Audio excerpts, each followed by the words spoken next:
দেবিদ্বারের মাহফিল দইরা দেবিদ্বারের একটা ঘটনায় কই ওই যে বিড়াল্লা দিয়ে এগুল দিয়া যখন শহীদ ভাই ওই ঢালাইয়ের কাজ চলতেছিল তখন তো রাস্তা অর্ধেকটা বন্ধ অর্ধেকটা খোলা। তো এই অর্ধেকটা বন্ধের ভিতরে জামে ফেরে গেলাম একবার মাহফিলও যাইতে। আমার লগে দিয়ে একটা সিএনজি জামে ফেললে তো আমি যেমন পড়ছি অন্যরাও পড়ছে, তা আমার লগে দিয়ে একটা সিএনজি খেলে রয়েছে ওখানে কাছাকাছি তো তখন জ্যাম তো রাস্তা অর্ধেকটার ভিতরে দুইটা গাড়ি।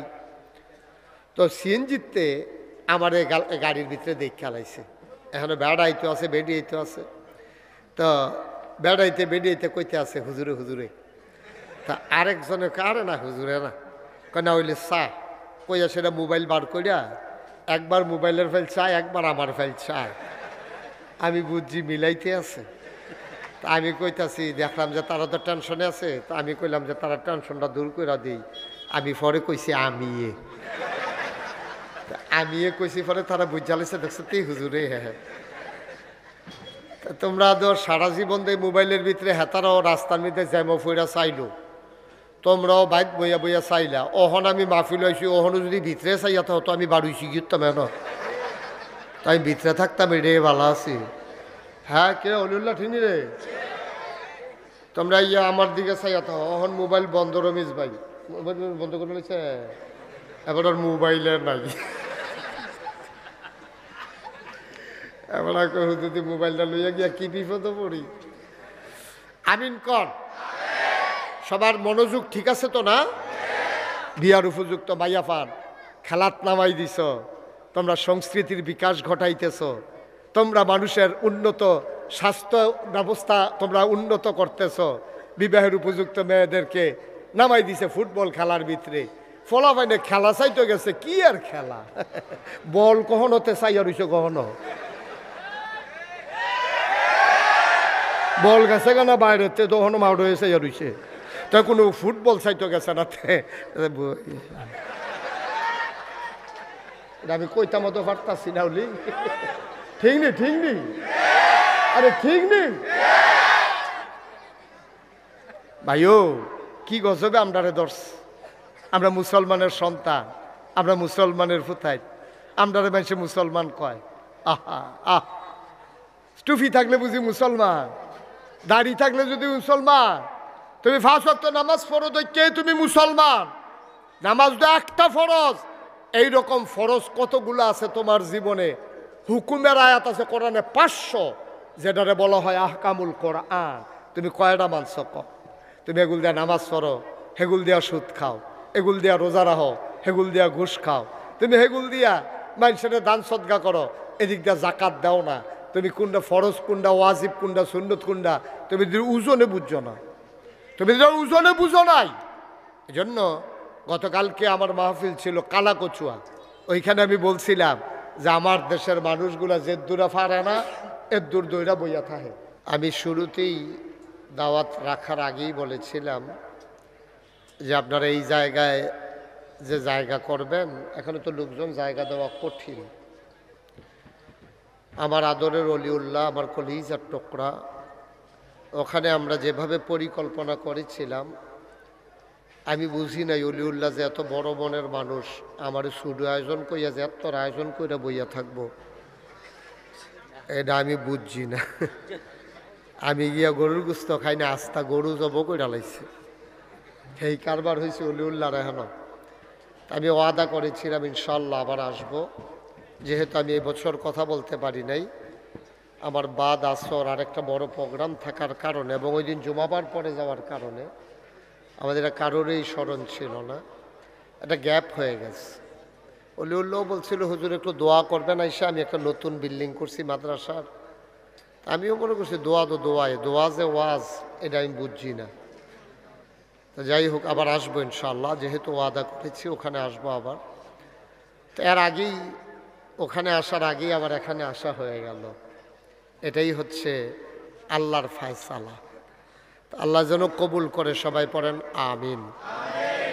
যেহেতু মাগরিব থেকে আসার সময়টা একেবারেই কম, আমরা ভূমিকাতে একটা সেকেন্ড সময়ও নষ্ট করতে চাই না, আমরা সরাসরি আলোচনায় চলে যেতে চাই। মানুষের এই যে দেহটা খুব খেয়াল করেন মনোযোগের সাথে, আমি কিন্তু মূল আলোচনায় ঢুকে যাচ্ছি। মানুষের যে যাদের মোবাইল আছে মোবাইলগুলো বন্ধ করেন, মোবাইল যাদের দয়া করে মোবাইলগুলো বন্ধ করে দেন, যেন আওয়াজ আমার কানে না আসে। সময় কম তো, একটু ধৈর্য ধরে বসেন সবাই। তো যেই কথাটুকুন বলতেছিলাম, মানুষের এই যে দেহ শরীর, তবে মাইকটা যেন প্রতিধ্বনি না হয়, এটা বন্ধ করো, যে আওয়াজটা আবার ফিরে আসে না, এটা বন্ধ করে দাও। মানুষের এই দেহটা আল্লাহ তাবারক ওয়া তাআলার পক্ষ থেকে একটা বিরাট আমানত। আমরা যখন এই আমানতকে রক্ষা না করি, তখন আমাদের দেহের ভিতরে নানান অসুখ বাসা বাঁধে। এই দেহটা আবার আপনার দুই প্রকার, একটা হলো বাহ্যিক, আরেকটা হলো আভ্যন্তরীণ। বাহ্যিক মানে যেটা দেখা যায়। কিছু কিছু অসুখ আছে এটা বোঝা যায়, যেমন আপনার জ্বর, এটা আপনি হাত দিলে বুঝতে পারবেন। আপনার ফোড়া হইছে, এটা আপনি দেখলে বুঝতে পারবেন। আপনার ম্যালেরিয়া, টাইফয়েড, আপনার হুপিং কাশি, ডিপথেরিয়া, নানান ধরনের অসুখ মানুষের আছে। কিছু কিছু মানুষের অসুখগুলো দেখা যায়, আর কিছু কিছু হলো আভ্যন্তরীণ। যেমন আপনি অন্যের উন্নতি দেখলে হিংসা করা, এটাও কিন্তু একটা অসুখ। এটা কিন্তু সুস্থ মানুষের লক্ষণ না। এই যে অসুখটা, এটা দেখা যায় না, এটা বাস করে মনে। পরশ্রী কাতরতা, এবার আর পাঞ্জাবিটা সুন্দর, আমারটা এত সুন্দর না, এটা দেখলে এবার আর হিংসা লাগে। পরের সৌন্দর্যে নিজে কাতর হয়ে যাওয়া, এটা বলে পরশ্রী কাতরতা। এবার আর ওয়াজ সুন্দর, আমার ওয়াজ এত সুন্দর না, এইটা একটা পরশ্রী কাতরতা। এটা আমার মনের একটা অসুখ। হিংসা, গীবত করা, চুগলখুরি করা, এই জিনিসগুলো এটি হলো মনের অসুখ। দুই ধরনের অসুখেরই চিকিৎসা আছে।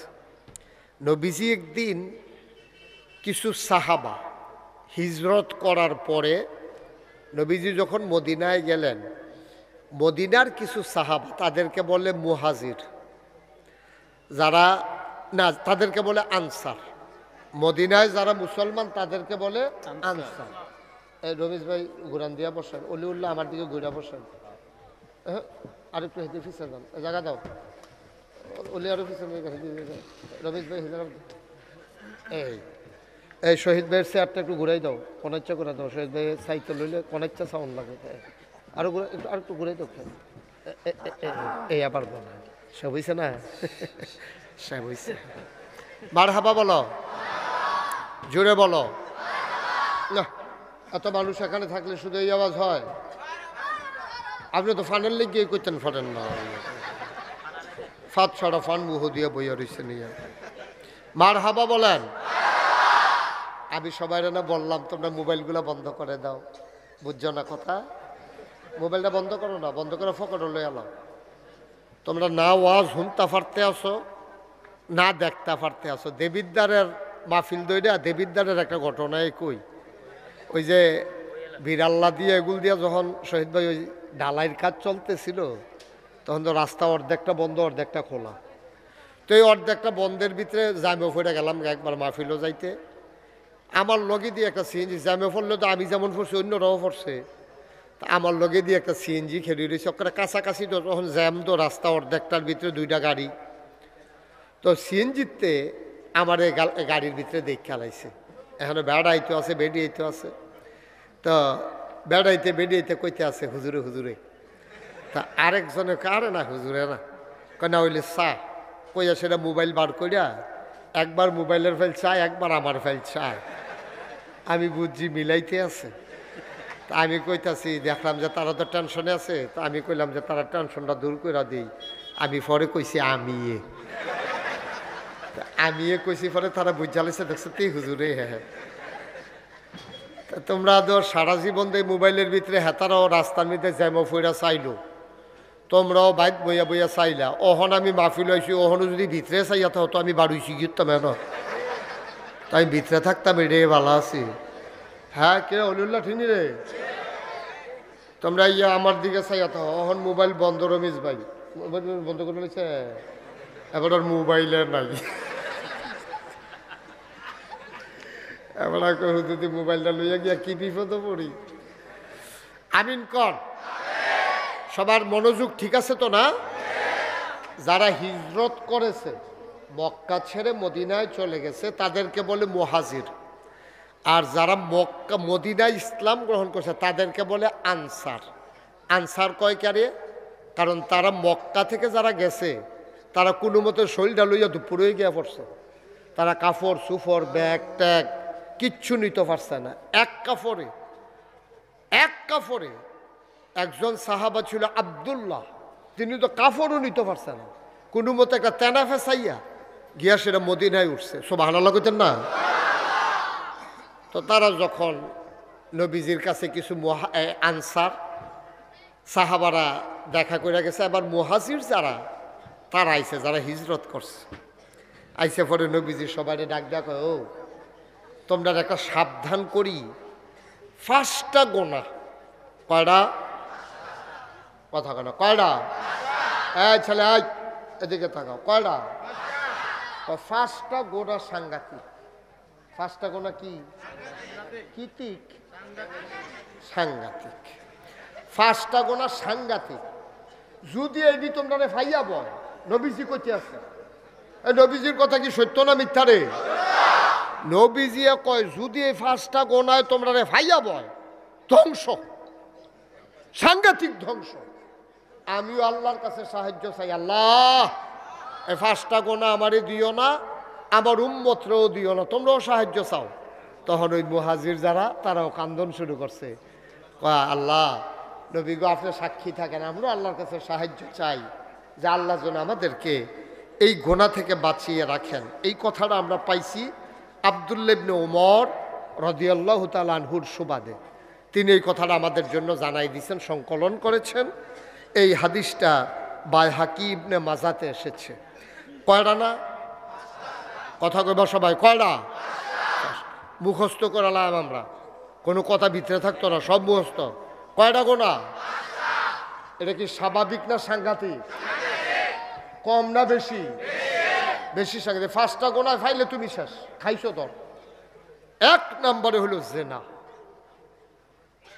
এই জিনা যদি কোনো সমাজে সইরা যায় তাহলে এই সমাজকে আর বাঁচাই রাখা যায় না। আজকে গোটা বিশ্ব হচ্ছেও তাই।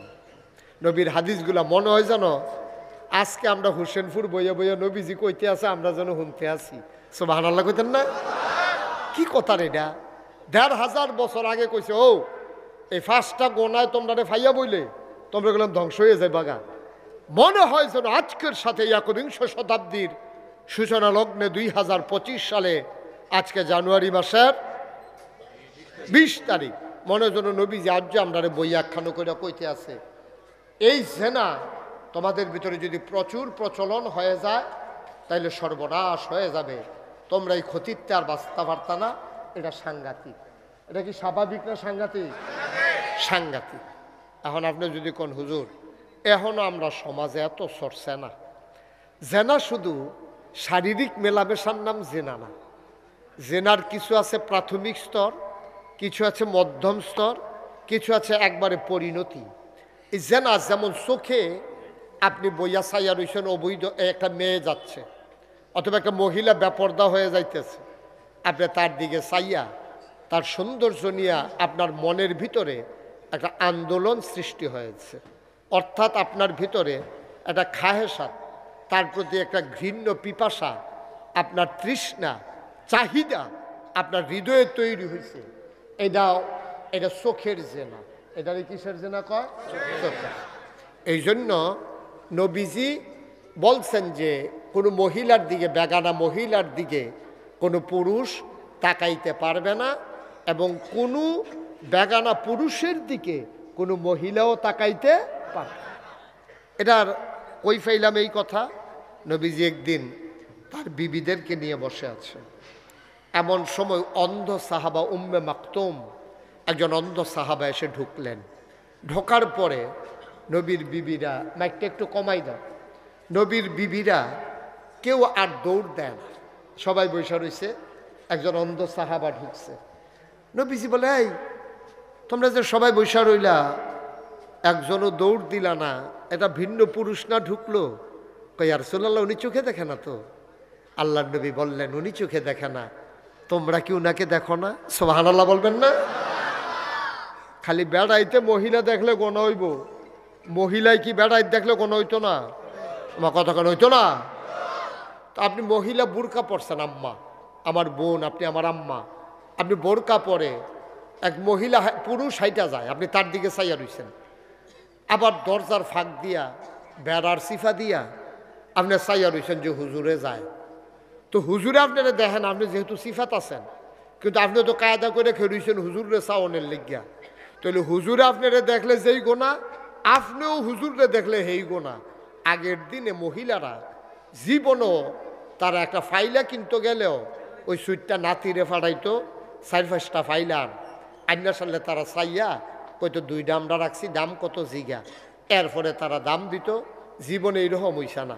কিন্তু এখন ওই যে কইছিলাম জিনা সমাজে কেমনভাবে ছড়াইছে, এখন যদি একজন ফেরিওয়ালা ফিতা, লিপস্টিক, বালা, কানের দোল, নাকের ফুল, ইমিটেশনের নানান কিছু লইয়া আইয়ে একবার যদি তে ডুহে, তার বাড়ি কখনো তারাও কেউ জানে না, তেও জানে না এই গ্রামের নাম কিতা, তে আইসে অনেক দূরের তে বাইত মাত্র তে ঢুকছে। এমন টাইমে একজন বেডিও যদি দেখালায় যে একটা ফেরিওয়ালা আইছে, এই বেডিয়ে সারাটা বাড়ি একটা লাড়া দিয়া বইয়া রয়েছে কীর্তি। ফেরিওয়ালা আইয়া পড়ছে, সুন্দর সুন্দর জিনিস আনছে না, সবাই মিল্লা বেড়ারে সাইডুগুল দিয়ে এমনি একটা ঘেরাও দিছে। তে এই বেড়াইতে বেডিতে সিফাত বইরা তে নাই, সাইডুগুলটা তার উফরে দিয়ে বাড়ি আনসা দিয়া লাগছে তো, তে আর নাইয়ের ভিতরে পড়ে গেছে গা। এই টাইমে মসজিদের ইমাম সাহেব আইতো লইলে বেডিয়েতে চিল্লান দিয়া কই হুজুর আই এলো, কয়ে সেটা সকলে দৌড় দেয়। তইলে যেই বেড়াটারে তলে হালাই দিছে হেতে বেডি, আর হুজুর হইল এই এলাকা দিয়া বেড়া, আর বেড়াইত নাই এই এলাকা দিয়া। মুসলমান মন দিয়ে শুনরে ভাই, মুসলমান আমার মায়েরা, আমার বোনেরা, পুরুষ লোকেরা দূরে দূরে গিয়া ওয়াজ শুনতে পারে গো আম্মা। আপনি হোসেনপুরের মা, আপনি ইচ্ছে করলেই জাফরগঞ্জ গিয়ে ওয়াজ শুনতে পারেন না। সব জায়গায় মহিলাদের ওয়াজ শোনার ব্যবস্থাও থাকে না আম্মা। যেহেতু মুশতাক ফৈজি আমি এসেছি, আপনারা কান পেতে শুনেন, আপনারা আলাদা আলাদা বসেন। সব মহিলা একসাথে বৈশা জীবনে ওয়াজ শুনছে এমন কোনো প্রমাণ নাই। বেড়াইতে আপনারা বেড়াইতেও যে করে হুন্নালাইছেন বিষয়টা এমন না। আমি তো দেখি, দেখলে কেউ কথা কইতে লইলে আমার সামনে আছেন দেখিয়া আমি আপনারা কইতাম পারি, কথা কইয়েন না। কিন্তু মহিলারা যখন একখানো বয়, তারা নানান আলাপ করে, তারা আর আপনার ওই একখানো বইয়া ওয়াজ হোনা হয় না।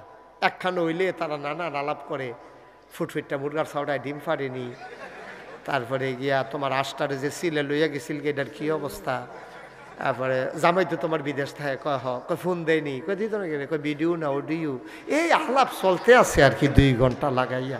কি আর ওয়াজ, ঠিক নি রে? ওয়াজ আর হনো হয় নাই, বইয়া বইয়া অলিউল্লাহ এই আলাপ সালাপ কইরা কতক্ষণ ওয়াজ শেষ হয়েছে, তারপরে যার যেমন ফান টান খাইয়া বাজ্যে গেইতেছে, ওয়াজ শেষ। হয় আরেকজন ইশারা দিতেছে, আগ গাইয়া বইতে কোনো কইয়া গইয়া বইতে হলো, ও ফাঁকাছে কোনো কইল আর কি, একটা কহন লাগে। অন্যান্য মাহফিলও দেখছে কয়, এবারও কইছে আর কি। জায়গা থাকলে থাক, না থাকলে তারা এখন বেশিতে বেশি হলে আমার তুললে বইতে পারবো, আর জায়গা নাই এখন। এটা নিজে ঘন ঘন ইয়ে বই রইছে না এখন, ধুম বাড়ি যে গীতাছে, এবার আরো আগ বইতে দিলে মার হাবা কন জোরে কন, মার হাবা ভাইও। আজ সমাজটা ধ্বংস হয়ে গেছে। আমার ছেলেরা এই ধ্বংসের পেছনে অনেকগুলা কারণ আছে। অন্যতম কারণ হইল স্বামী বিদেশে থাকা, এটা হলো অন্যতম কারণ। কারণ আমার ছেলে দেশের ভিতরে অষ্টম জনসংখ্যায় বেশির দিক হইল বাংলাদেশ, অষ্টম বড়। 8 নম্বরে বাংলাদেশের জনসংখ্যা সবচেয়ে বেশি, কারণ আমাদের 56,000 বর্গ মাইলে প্রায় 18 কোটি মানুষ, প্রায় 18 কোটি মানুষ। আর কত্তরা দেশ পড়ে রয়েছে, ঘন্টার পর ঘন্টা গাড়ি চালাই যায়, দিনের পর দিন গাড়ি চালায়, একটা বাড়ি নাই, একটা ঘর নাই, একটা মানুষ নজরও পড়ে না।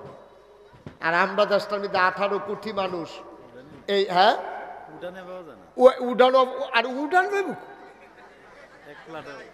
এক ফ্ল্যাটে সকলটি বাড়ি হইলে রাস্তাটা বন্ধ হয়ে যাবো, এইরকম কারবার। কুমিল্লা শহরে যে বড় বড় বাড়ি হয়েছে, সবাই যদি একদিন কয় আমরা ঠিক 12টার সময় সবাই রাস্তাত নামাম, তো এই দিন রাস্তা তার গাড়ি থাকতো না, ঠিক কিনা কও? এই যে আমরা ফলাফান্ডি বিদেশ যাই কেড়ে, জায়গা কম, কামাই রোজগারের ব্যবস্থা কম। আরে বসত আপনি এতক্ষণ কয়ে আসতেন যে 0.5 ঘন্টা কত হইল? জায়গা আছে আফগানের মতো, এটা কইল আগে আমিন কন, জুড়ে কন আমিন। যেই কথাটা বলতেছিলাম, এই কথা মনে আসেনি? আমরা জায়গা কম, মানুষ বেশি, এই কারণে আমাদের দেশে এই ছেলেরা বিদেশ চলে যায় কামাই রোজগারের জন্য। এখন একটা গড় যদি 5টা ফুটায়, 5 জন বিদেশ, বউ 5টা গড়, 5টা বউ, সকলে বিদেশ। স্বাভাবিকভাবে তখন এই বউয়েরা পর্দা ফুসিদার খেলাফ হয়। এই মহিলাগুলা অনেকে বাড়িতে কোনো পুরুষ লোক না থাকার কারণে বাজারে যাওয়া লাগে। বাজারে যাইতে গেলে তো দোকানদারের লগে কথা কন লাগে, আবার বাহি আনে, দোকানদারের লগে খাতিরকরণ লাগে, দোকানদারে আবার আইয়ে বাইক, তা আইলে টেহা দিতে না পারলে তার একটা ফান খাওয়াই দেওয়ান লাগে, নাহলে আইস দেওয়া কথা কইয়া দেওয়ান লাগে। এইটা করতে করতে করতে করতে চোখের জিনা, মনের দূরত্ব কেটে যায়, লজ্জা শরম ভেঙে যাওয়ার কারণে আমার সমাজে আজকে জেনার বহুল প্রচলন শুরু হয়ে গেছে, ঠিক কিনা কম? সাংঘাতিক অবস্থা। আপনি অনেক জায়গায় হয়তো খবরও পান নাই, সব খবর আপনারা পানও না, খুব কম জায়গা আছে এখন পর্দা পুশিদা একেবারে ঝেটিয়ে পিটিয়ে বিদায় করে দেওয়া হয়েছে। আর একটু কমাই দাও বাবা, একটু কমাও। ঝেটিয়ে পিটিয়ে পর্দা পুশিদাকে আজকে বিদায় করে দেওয়া হয়েছে। পর্দা পুশিদার জন্য কোনো ব্যবস্থা বাংলাদেশে নাই, বরঞ্চ পর্দা পুশিদা ভেঙে দেওয়ার জন্য, অবাধ বিচরণের জন্য বিভিন্ন ব্যবস্থা আছে। কীরকম? এই যে বাংলাদেশে বড় বড় কোম্পানিগুলো আছে, যেমন আপনি মনে করেন বেক্সিমকো, ওয়ালটন, তারপরে বসুন্ধরা গ্রুপ, তারপরে ম্যাগনা গ্রুপ, সিটি গ্রুপ, তারপরে RFL প্রাণ, এই কোম্পানিগুলো করে কি 31st নাইটে এবং 26শে মার্চ, তারপরে 16ই ডিসেম্বর, 1লা বৈশাখ, এবারে বিভিন্ন কারণে ওপেন এয়ার কনসার্ট করে ইউনিভার্সিটিতে, তারপরে আপনার কি বলে TSC চত্বরে, ঢাকাতে বিভিন্ন রমনার বটমূলে, বিভিন্ন জায়গায় তারা বাঙালি বৎসবরণ উৎসব, 31st নাইট, এক বছরকে বিদায় করে আরেক বছর বরণ করা, এরপরে গিয়ে আপনার কক্সবাজার সি বিচে, এই বিভিন্ন জায়গায় আপনার ওপেন এয়ার কনসার্ট করে। কারা? আমরা যাদের মাল কিনা খাই, আমরার ঘরও ওয়ালটন ফ্রিজ আছে, প্রাণের মাল আছে, বেক্সিমকুর ওষুধ আছে, নানান ধরনের কাপড় আছে, যাদের কাছে সিমেন্ট, বসুন্ধরা সিমেন্ট আছে, ম্যাগনা গ্রুপের সিমেন্ট, এই যে আমরা অন্যান্য তারা জিনিস ব্যবহার করি, আর আমরারে বেচ্চা মাল বেচ্চা যেই টেহারি তারা লাভ হয়, এই লাভের টেহারি দিয়া বাংলাদেশে এই যে এত হাজার হাজার মাহফিল হয়, আপনি কোনো একটা মাহফিলে যে একটা শিল্পকার গ্রুপ, একটা বড় একটা কোম্পানি কইছে যে হোসেনপুর মাহফিলও যত খরচ হয়, হুজুরের হাদিয়া, মাইকের ভাড়া, ফুস্টারিং, মাইকিং, লাইটিং, যা কিছু LED সবটির খরচ আমরা প্রাণ কোম্পানি দেন, অথবা RFL কোম্পানি দেন, অথবা বেক্সিমকো কোম্পানি দেন। গোটা বাংলাদেশে এত হাজার হাজার মাহফিলের ভিতরে একটা মাহফিলও কোনো গ্রুপ তারা স্পন্সর করে না, তারা টাকার দায়িত্ব নেয় না, কিন্তু 1লা বৈশাখে লইয়া যাইগায়, 16ই ডিসেম্বর লইয়া যাইগায়। আর এদের ভিতরে বেড়া বেডি ওপেন এয়ার কনসার্টের নামে বিভিন্ন শিল্পী গোষ্ঠী আইনা, বিভিন্ন আপনার ব্যান্ড আইনা, তাদেরকে মঞ্চে উঠাইয়া উত্তম নৃত্যের মাধ্যমে যেই মেয়েগুলারে আপনি পাঠাইছেন ইউনিভার্সিটিতে পড়ার জন্য, যেই ছেলেগুলারে পাঠাইছেন, ওরা অবাধ মেলামেশা করে, তারা একসাথে নাচে গায় ফুর্তি করে, লজ্জা শরম ভেঙ্গে এখন বিবাহ বহির্ভূত সম্পর্ক করতে তারা একটা সেকেন্ড দেরিও করে না, ঠিক কিনা? ওই যে ১,৫০০ বছর আগে নবীজি কইছে, শেষ তো, সব শেষ, আপনি সব ধ্বংস হয়ে গেছে। যেই জায়গাতে একটা মেয়ের আর একটা ফলায় দেখছে না, এখন দেখছে তো দেখছে, এক লগে নাচছে, এত দইরা আসছে, বিবাহের আগেই তারা অবাধ মেলামেশার সুযোগ পেয়ে গেছে। তাইলে একদিন এমন হবে বাংলাদেশে যে বিবাহের কথা কইয়া আপনার ফলারেও রাজি করাইতেন পারতেন না, মাইয়ারেও রাজি করাইতেন পারতেন না। ইতিমধ্যে একটা গ্রুপ বাংলাদেশে তৈরি হয়ে গেছে যারা বলে বিবাহ ঝামেলা, দরকার নাই এটা, শারীরিক মেলামেশার জন্য বাচ্চা কাচ্চা দেয়া কিতা করাম, আমার জীবন শেষ, সবই শেষ, শুধু আমি, শুধু আমি, শুধু আমি। আমরা থেকে যখন আমিতে চলে আসছে, তখন অবাধ বিচরণের মাধ্যমে আমার সমাজটা আজকে ধ্বংস হয়ে যাচ্ছে। এই কথা আমার না, এই কথা ১,৫০০ বছর আগে নবীজি ওয়াজ করে গেছেন, ঠিক কিনা বলেন? এই জানার প্রচলন বাংলাদেশে এখন কমছে না বাড়ছে? বাড়ছে, বাড়ছে। এই জন্য অনেকগুলো কারণ আছে, এর ভিতরে ২-৩টা কারণ আপনাদেরকে বললাম। এটা থেকে ফিরে আসতে হবে, আর এটা থেকে ফিরে আসার জন্য পর্দার কোনো বিকল্প নাই। আপনি পর্দা ব্যবস্থা এই জন্য আল্লাহ তাবারক ওয়া তাআলা ফরজ করে দিয়েছেন, এর বাইরে যাওয়ার কোনো সুযোগ নাই, আপনাকে পর্দা মেনটেন করতেই হবে। আমি লেখাপড়ার বিরুদ্ধে না, আপনার মেয়ের আপনি ইউনিভার্সিটিতে পড়ান, ওকে ফাইন, মোস্ট ওয়েলকাম, আপনার মেয়েকে পড়াইতেই হবে। কারণ আমার স্ত্রীর যদি সিজার হয়, আমার স্ত্রীর সিজারটা একজন ডাক্তার যে করবে, সে পুরুষের চাইতে মহিলা হয়, এটাই স্বাভাবিক। কোনো পুরুষ ডাক্তার যদি মহিলার সিজার করতে চায়, তাহলে তার লজ্জা শরম বলতে কিছু থাকলো না। তো ডাক্তার মহিলা হইলে না মহিলাদের সিজার করতে পারবো? মহিলার সিজার করতে হলে মহিলা ডাক্তারের দরকার। এখন মহিলা ডাক্তার বানাইতে হলে লেখাপড়ার দরকার, আর লেখাপড়া করতে গেলে ইউনিভার্সিটিতে যাওয়াই লাগবে, মেডিকেল কলেজে যাওয়াই লাগবে, আপনার দেবিদ্যার কলেজে পড়াই লাগবে। ওকে, আমার তো কোনো আপত্তি নাই, কিন্তু আপনার মেয়ে, আমার মেয়ে, আপনার বোন, আমার বোন ইউনিভার্সিটিতে পড়বে, কলেজে যাবে, হাই স্কুলে যখন সে যাবে, যখন তার ভিতরে নারীত্ব ফুটে উঠবে, সে পর্দার ভিতরে থাকবে, ঠিক কিনা বলেন? আর আপনারা বলেন, দেবিদ্যার কলেজে কয়টা মেয়ে বোরকা পরে যায়? আপনারা বলেন, আপনাদের হাই স্কুলে কয়টা মেয়ে বোরকা পরে যায়? একটাও না বলা যাবে না, অনেকেই যায়, যারা নিজ উদ্যোগে যায়। কিন্তু সরকারের যদি সিদ্ধান্ত থাকতো সাবালিকা কোনো মেয়ে হাই স্কুলে যখন পড়বে, যখন সাবালিকা কোনো মেয়ে কলেজে পড়বে, সে পর্দা করে আসা বাধ্যতামূলক। বাধ্যতামূলকভাবে যদি বেতন আদায় করা যায়, বাধ্যতামূলকভাবে শতকরা ৯২ জন লোক মুসলমানের দেশে আমার মেয়েদেরকে শারীরিক চর্চার নামে যদি ফুটবল খেলার জন্য মাঠে নামানো যায়, তাহলে মুসলমানের দেশে আইন করে পর্দাও করানো যায়, ঠিক কিনা বলো?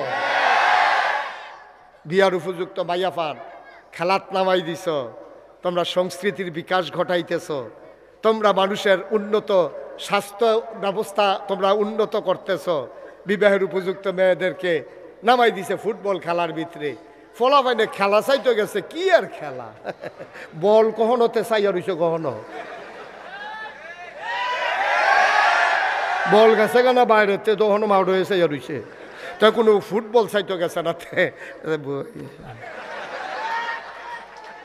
আমি কইতা মতো পারতাছি না, হলি ঠিক নেই, ঠিক নেই, আরে ঠিক নেই ভাইও, কি গজবে আমরারে দর্শ। আমরা মুসলমানের সন্তান, আমরা মুসলমানের ফুতাই, আমরারে মানুষে মুসলমান কয়। আহা আহ, টুপি থাকলে বুঝি মুসলমান, দাড়ি থাকলে যদি মুসলমান, তুমি ৫ ওয়াক্ত নামাজ পড়ো তো কে তুমি মুসলমান? নামাজ তো একটা ফরজ। এইরকম ফরজ কতগুলো আছে তোমার জীবনে? হুকুমের আয়াত আছে কোরআনে ৫০০, যেটারে বলা হয় আহকামুল কোরআন। তুমি কয়টা মানছ ক? তুমি এগুল দিয়া নামাজ পড়ো, হেগুল দিয়া সুদ খাও, এগুল দিয়া রোজা রাখো, হেগুল দিয়া ঘুষ খাও, তুমি হেগুল দিয়া মানুষের দান সদকা করো, এদিক দিয়া জাকাত দাও না। তুমি কোনটা ফরজ, কোনটা ওয়াজিব, কোনটা সুন্নত, কোনটা তুমি ওজনে বুঝছো না, তুমি ওজনে বুঝো নাই। এই জন্য গতকালকে আমার মাহফিল ছিল কালাকচুয়া, ওইখানে আমি বলছিলাম যে আমার দেশের মানুষগুলা যে দূরা ফারে না, এর দূর দইরা বইয়া থাকে। যেটা ফারে এইটা কয় না, যেটা ফারতো না এটা কইয়া বইয়া থাকে। দেখছেন না, আমরা দেশে দেখবেন নির্বাচন আইলে দেখবেন কত আগাইয়া কথা কয়, কারে ভোট দিচ্ছেন বিয়ে আমার দেখেন না।